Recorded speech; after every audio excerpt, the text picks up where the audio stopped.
जी हाँ, एक ऐसा कोर्स जिसमें हम आपको ये बताएंगे कि कैसे न केवल आप पैसा कमा सकते हैं, बल्कि जो पैसा आप कमा रहे हैं ना, उससे आप कैसे और नया पैसा बना सकते हैं और अपने गोल्स को अचीव कर सकते हैं। क्या आपने कभी म्यूचुअल फंड्स के बारे में सुना है? क्या आप म्यूचुअल फंड्स की स्कीम में निवेश करना चाहते हैं? क्या आप इन स्कीम्स के बारे में जानना चाहते हैं? क्या आप जानते हैं कि म्यूचुअल फंड से कैसे आप पैसा अपना बना भी सकते हैं और बढ़ा भी सकते हैं?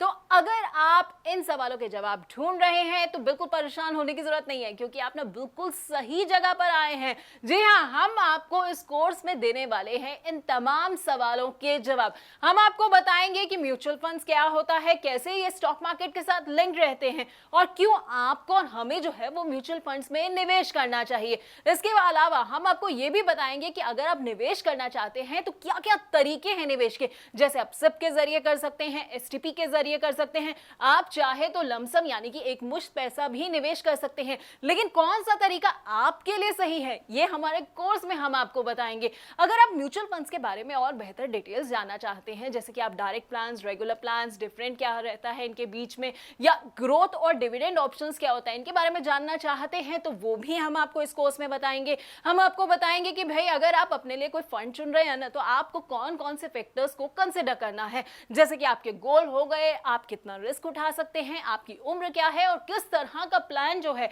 आप अपने लिए तलाश रहे हैं। इसके अलावा हम आपको ये भी बताएंगे कि भाई म्यूचुअल फंड्स की ना बड़ी सारी कैटेगरीज होती हैं। जी हाँ, आपको शायद पता नहीं होगा, लेकिन बहुत सी कैटेगरीज होती हैं, जैसे कि इक्विटी होती है, डेट होता है, हाइब्रिड होता है। तो ये कैटेगरीज आखिरकार है क्या और कौन सी कैटेगरी आपके लिए सही है, इसका जवाब भी आपको हमारे इस कोर्स में ही मिलेगा। और हाँ, अगर आप इक्विटी फंड्स में पैसा लगाने की सोच रहे हैं तो इक्विटी में भी ना बहुत सारी कैटेगरीज रहती है कि कई बार क्या होता है कि हमें जो है इक्विटी में यानी कि मार्केट के अंदर जो है ना अपना पैसा तो लगाना है, लेकिन मैं शायद बहुत ज्यादा रिस्क नहीं उठा सकती हूं, या आप शायद बहुत ज्यादा रिस्क उठाना चाहते हैं। तो अलग अलग कैटेगरीज जो है ना वो आपके लिए हैं, जैसे कि large cap, mid cap, small cap, sectoral funds या ईएलएसएस। अगर आप टैक्स बचाना चाहते हैं तो ये अलग अलग कैटेगरीज क्या हैं, इनमें आप कैसे निवेश कर सकते हैं, इसका पूरा जवाब आपको हमारे इस कोर्स में मिलेगा। इसके अलावा हम आपको बहुत सारे तरीके के डेट फंड्स भी बताएंगे, जैसे कि लिक्विड फंड्स होते हैं, अल्ट्रा शॉर्ट टर्म फंड्स होते हैं, कॉर्पोरेट बॉन्ड हो गए, क्रेडिट रिस्क फंड हो गए, एफएमपीज हो गए। तो ये सारे प्लान्स में आखिरकार क्या क्या फायदा होगा ये भी हम आपको बताएंगे। इसके साथ ही हम आपको ये भी बताने चाह रहे हैं कि हाइब्रिड फंड्स क्या होते हैं, इनकी कौन कौन सी कैटेगरीज हैं, और अगर आप बहुत ज्यादा रिस्क टेकर नहीं है तो कैसे आपके लिए हाइब्रिड फंड जो है वो फायदे का सौदा साबित हो सकता है। अब देखिए, इतनी सारी कैटेगरीज जब आप समझ जाएंगे ना तो आपको ये लगेगा कि भला मुझे अपने लिए एक सही फंड चुनना है तो वो मुझे कैसे चुनना है। तो बड़े सारे तरीके हैं भाई सही फंड चुनने के। आप हमारा पूरा कोर्स ध्यान से देखेंगे तो आपको समझ आ जाएगा, नहीं तो आप एक एडवाइजर की मदद ले सकते हैं। आपको पता है रोबो एडवाइजर भी मौजूद है, आप चाहे तो उसकी मदद भी ले सकते हैं, या आप अपनी रिसर्च ना खुद भी कर सकते हैं। अब कमाई की तो बात हो गई, लेकिन कमाई जब आप करते हैं ना तो उस पर टैक्स तो चुकाना ही पड़ता है। तो टैक्स का स्ट्रक्चर म्यूचुअल फंड्स में क्या होता है ये भी हम आपको बताने जा रहे हैं। शॉर्ट टर्म कैपिटल गेन जो है वो आपको चुकाना पड़ सकता है, एलटीसीजी यानी कि लॉन्ग टर्म कैपिटल गेन भी आपको चुकाना पड़ सकता है। इसके अलावा कई ऐसे फंड्स हैं जो आपका टैक्स बचाएंगे, तो इनके क्या क्या फायदे हैं, टैक्स सेविंग फंड से आपको कैसे जो है बेनिफिट मिल सकता है, ये भी हम आपको इसी कोर्स में बताएंगे। इसके अलावा ये भी बताएंगे कि कैसे जो है म्यूचुअल फंड्स जो है वो आपके बाकी निवेश के इंस्ट्रूमेंट से आपके लिए बेहतर साबित हो सकता है।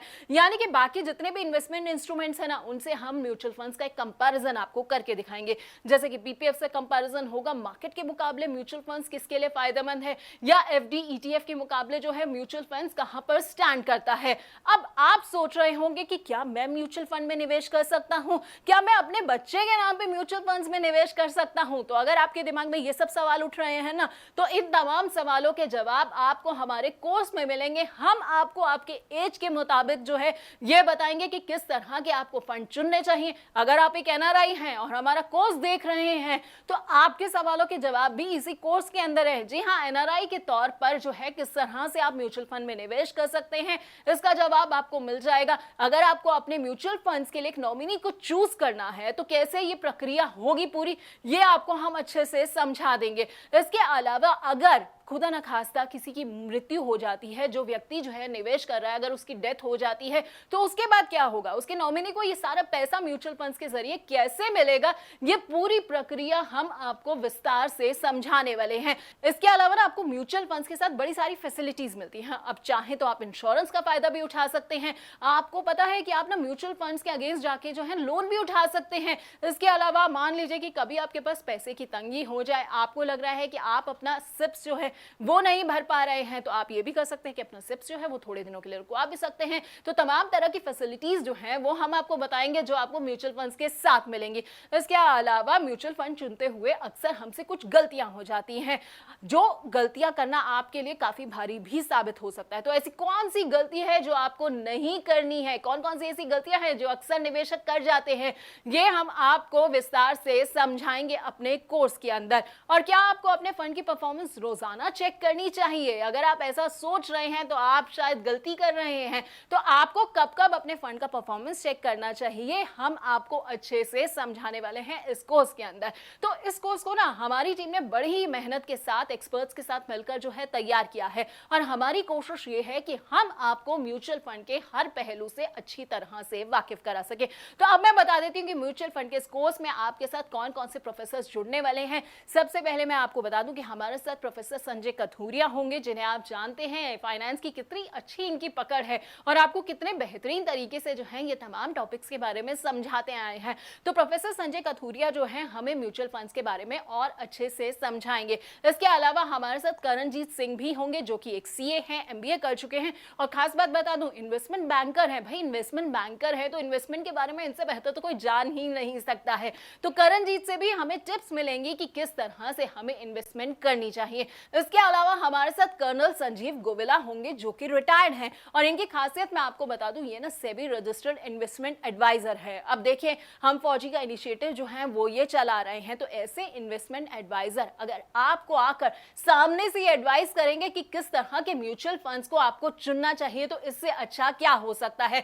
इसके अलावा इस कोर्स में मैं आपके साथ रहूंगी, मैं यानी कि पल्लवी नागपाल जयरत, और आज जैसा कि आप जानते हैं म्यूचुअल फंड्स और पर्सनल फाइनेंस से जुड़े मुद्दों पर मेरी अच्छी खासी पकड़ है। कई सालों से जो है मैं बिजनेस चैनल्स के जरिए इन पर बात करती हुई आई हूं, तो मैं आपको यहां पर भी म्यूचुअल फंड्स के बारे में समझाऊंगी। उम्मीद मैं ये करती हूं कि हमारे इस कोर्स के जरिए आपको म्यूचुअल फंड से जुड़े हुए तमाम सवालों के जवाब मिल जाएंगे। तो बस बने रहिए हमारे साथ और इस कोर्स के तमाम वीडियोस को अच्छी तरह से देख डालिए। Happy learning. डिजिटल मास्टर जी के YouTube चैनल को सब्सक्राइब कीजिए और बेल आइकॉन को प्रेस कीजिए ताकि आपको हमारी बिजनेस से रिलेटेड वीडियोस की नोटिफिकेशन मिल सके।